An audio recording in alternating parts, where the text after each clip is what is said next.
If you're like Kiwi Dazz, getting it done with what you got, and you've got a welder but no welding table or large flat area, and you want to weld up some right-angled corners on your project like I did here on these gates, and you want them square and true, this jig worked perfectly for me. This should be perfect for you. These gates came out mint. Subscribe to my channel to see the upcoming series on the driveway gates project. I'm a total amateur welder and made these on my wonky, uneven driveway. In this video, I'll show you how to make this easy jig, why I chose this version, and me using it to make these gates.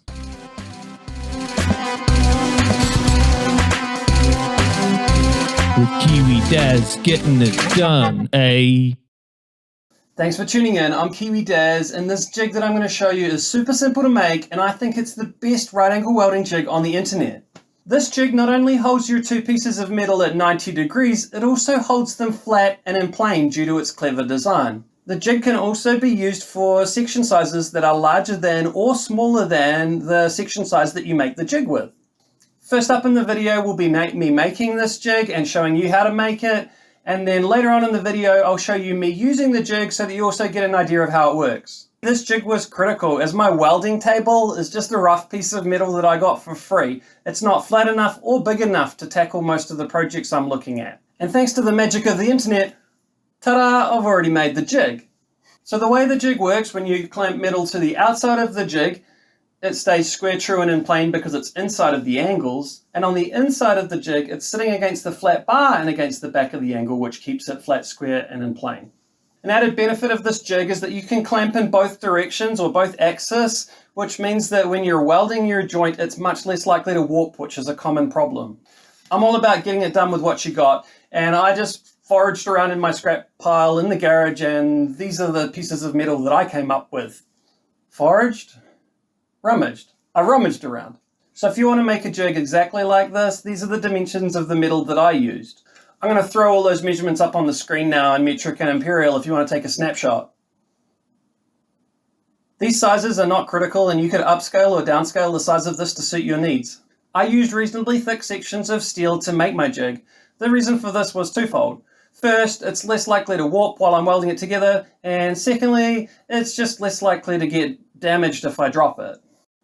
To make the jig, you're going to need a way to cut the steel, a way to grind the edges of the steel smooth, a couple of squares to check that it's square, 4 clamps to hold it together. Those 4 clamps you'll also use when you're using the jig, and of course, your welder.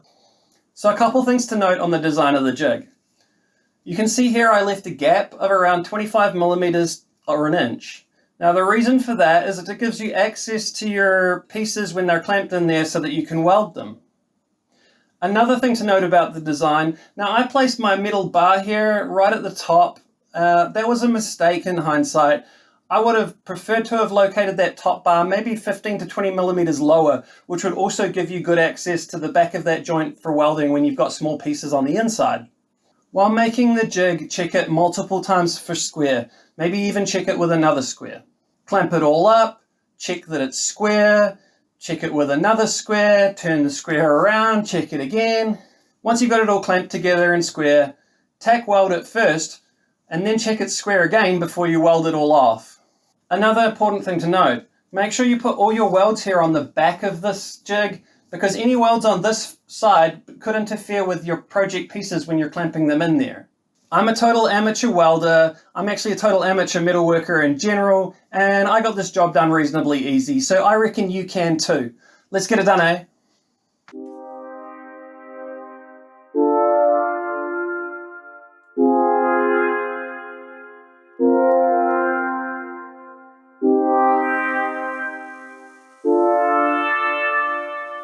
After cutting the pieces, I sanded the edges with a flat disc in my grinder. To remove the rust and mill scale, I used a crafty method that I also used on my gate project, so subscribe for more details on this method, but essentially, I soaked the pieces in vinegar for 6 hours, and the rust, mill scale and paint just wiped right off. You could also just sand it off, but that's more work. And as you can see, this method cleans the metal up nicely, ready for welding and painting. I roughly laid out the pieces and marked them up so I could easily clamp them close to perfectly square.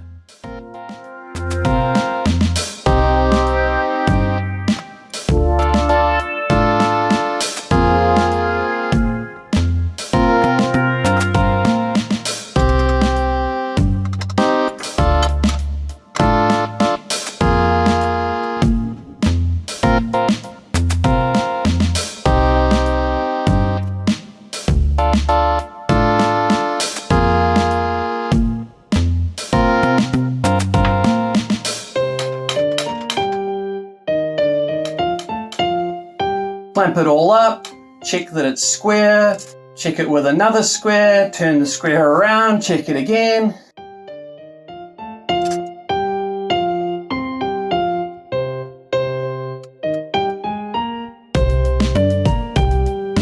Filming me, are you? Huh? Filming. Oh yeah, busted.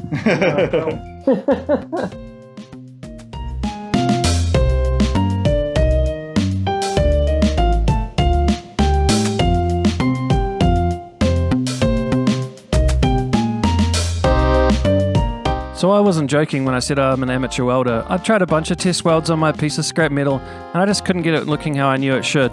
Luckily my friend Scott showed up, he gave me some tips, helped me adjust my welder, and I was away.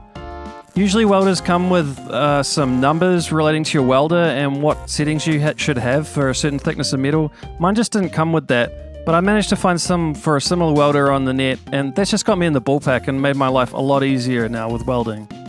Oh, that looks good! I'm happy with that.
If you put a piece of metal that is smaller than the section on the outside, it won't work so well. And the reason for that is because the angles have a small radius in the corner here. And your small pieces of metal will have a smaller radius, and they're just not going to sit nicely in the outside here. So you put your smaller pieces on the inside. So I used this jig to weld together some 25mm tube framing on the inside of the jig. I haven't used it for anything else yet, but I'm pretty sure you could use almost any profile of metal, including round tubing. If you do that, please let me know in the comments, because I'm pretty curious to hear how that turns out.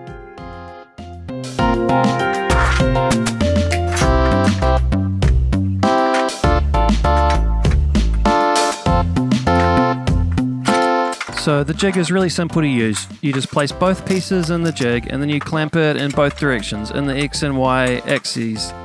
As you can see here, I'm working off my tiny little bench. It was actually really awkward with these large pieces, and I eventually moved to the ground, and I found that much easier.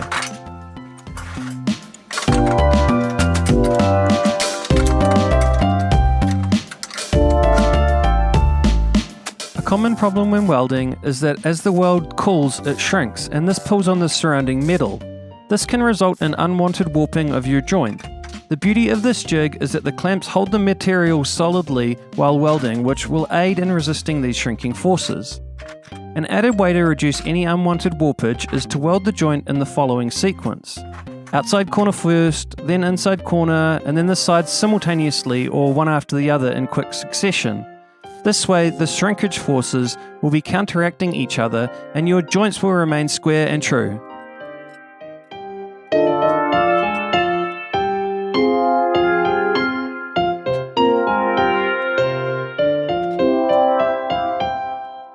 I'll have a full series on the driveway gates coming soon. Please subscribe, and thanks for watching. Painting and sanding and grinding and welding and planning and digging and nailing and whistling and prepping and singing and marking and cutting and pointing and routing and forever caulking.